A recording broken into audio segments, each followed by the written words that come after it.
Alright. Ndithanda ukuba ke ndibulise ke kuba phulaphuli beFace FM. Igama lami ke ndingubonga boy. Abandaziyo banjengomakoti we-country. Ndizalelwe ePostama. Alright. Apha ndizalelwe apha ndakhulela. Ndingowalapha. Umakoti we-country guys. Lamakoti uphithizela lamakoti right. Alright. Lamakoti sentweni. Lamakoti ufundisa abantu bakuhlala kanjani emzini wethuna. Lamakoti ukwenza izinto zenzeke, into ezingaqhelekanga emzini wakhe, obekho mazala bakhe endaweni yabo abafanele bakuyo. Lo othi awuzokwenza ngohlobo kum, awuzuyenza le kum ndenziwa ngohlobo ndiphathwa hlobo mna, awuzonitreata ngendlela oba ulunditreata ngayo. Ndimo oza kufundisa abantu nditreatwa kanjani. Alright. Ngumakoti ke lowo. Okay. Makoti means ukugcina.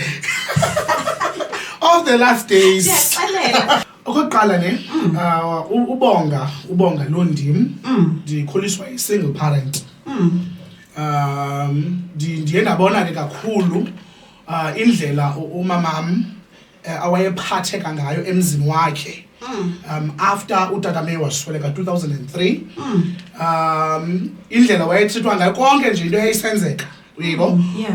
Ndaphinda ke ndaqaphela apha ekukhuleni kwam. Ndikhule masemna xa ndibizwayo bendihlukumezeka kakhulu because xa ndibizwa nasesikolo kuthiwa imofi uyayibona. And ngelaa xesha ke besikhula ibingezo zinto esikwazi ukuzinyamezela yebo besihlukumezeka yebo. Unlike ngoku noba ungathi hayibo imofi hayibo ubhuti sisi yebo imomo yebo akwenzeki into uyebo ayindihlukumezi futhi ayindihluphi laa nto yebo. Abantu soze batshintshe indlela abajonga ngayo indlela ababona ngayo umntu. So ngexesha ndiqala la content kamakoti, I remember i-first video yami ndandenza nomamam yebo.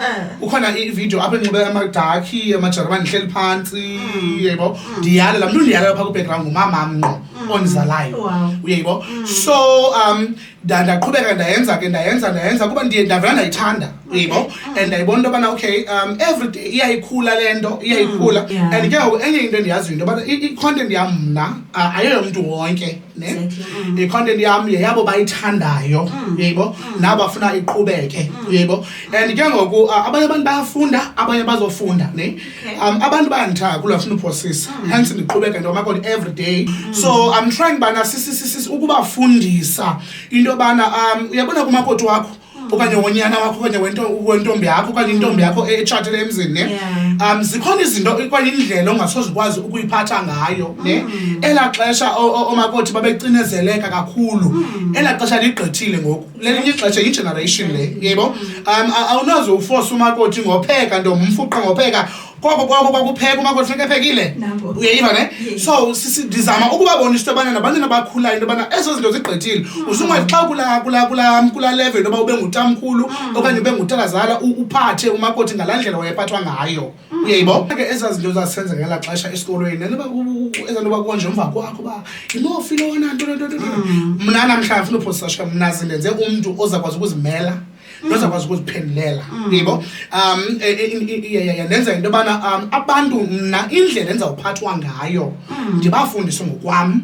Mna ukwazi ufika ebomini bam ufike undiphathe ngendlela uba ulundiphatha ngayo uyayiva ne. Ndim oza kufundisa. I remember ukuqala kwam le content kamakoti yona ndatrenda kakhulu TikTok, Facebook apho ndandithuka khona kuthiwa umakoti onentsebe yandihlupha that time ne. Because yabona ngabantu abaninzi mos yabona ku-TikTok ne. And abantu kuthi bayabhusha kakhulu.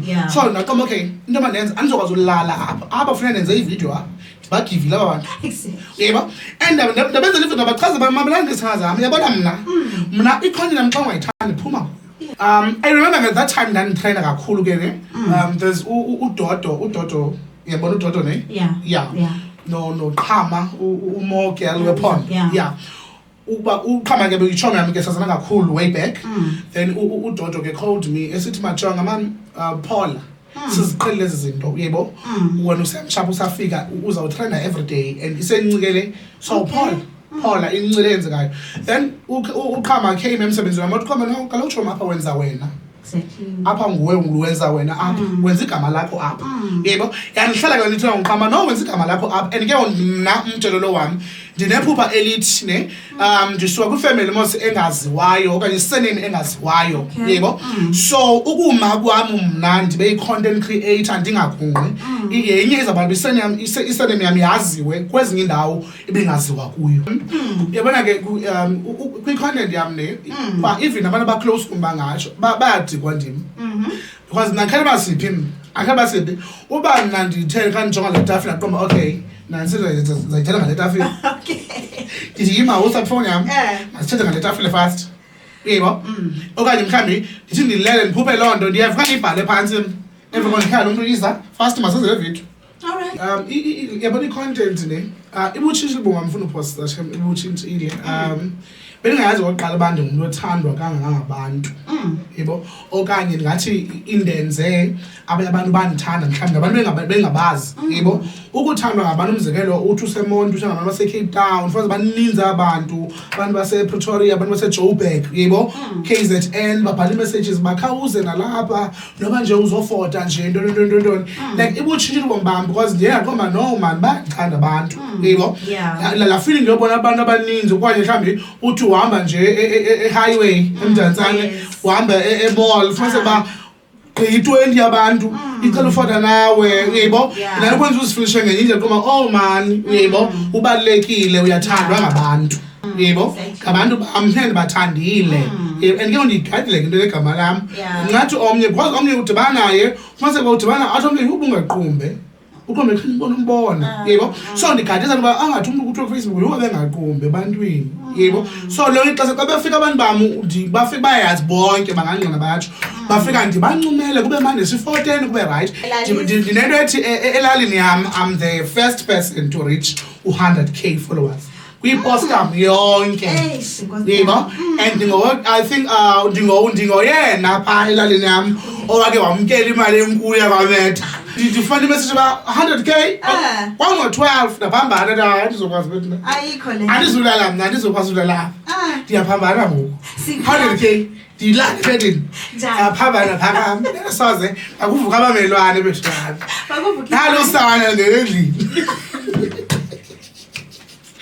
asizokwazi mayima ngenyawo njani kukhona abantu ba-assume that umakoti is gay ne no umakoti is not gay okanye mhlawumbi ke andiyazi ngaba kuthiwa abantu bathambileyo ke balolu hlobo ndululo yebo ndimntu osindisiweyo guys isindisiwe ndithando yes okay kumntu ke orhalela ukuyenza indaba ye-content ne yo makalungisa inhliziyo yakhe inhliziyo yakhe yona mayilunge because nami ndingene inhliziyo yam inkene iyiloo nto yebo and zininzi izikhubekiso kwi-social media zininzi kakhulu kuthiwa sivale indlebe asizomamela abantu bathini na yebo esikwazi ukuyenza kuthiwa ukuthi siyenze sise yebo and babuyenzile izolo yakulungela vuka namhlanje uphinde uyenze iza kulungela uba yakulungela mntu eseqhubeka uyenze yebo uba ukuvuka uhambe uyofuna umsebenzi uhambe uyochola amaphepha kuyakulungela hamba ngoba chola amaphepha yebo u-2026 asizokwazi sizawutyala ngesifuba asizoyilinda isiyenzeke sizawupusha thina until ide yenzeke sizawurhoba